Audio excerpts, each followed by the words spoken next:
Hi, I'm Nani. Welcome back to the Middle Finger Mindset Show.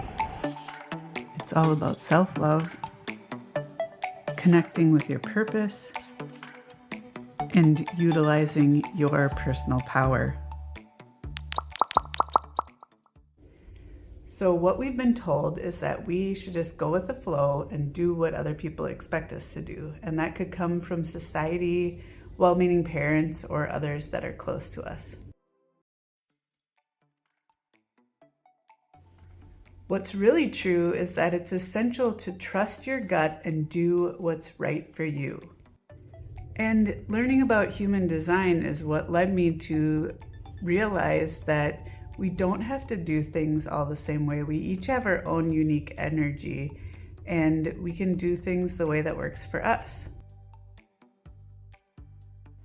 All you need to do is discover your own decision-making authority and how it works best for you.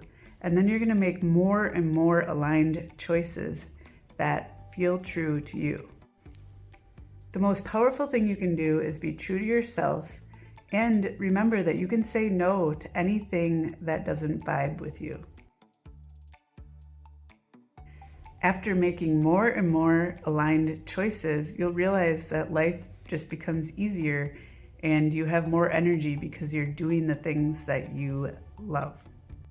And it becomes easier and easier to say, no thanks, that's not something that's for me.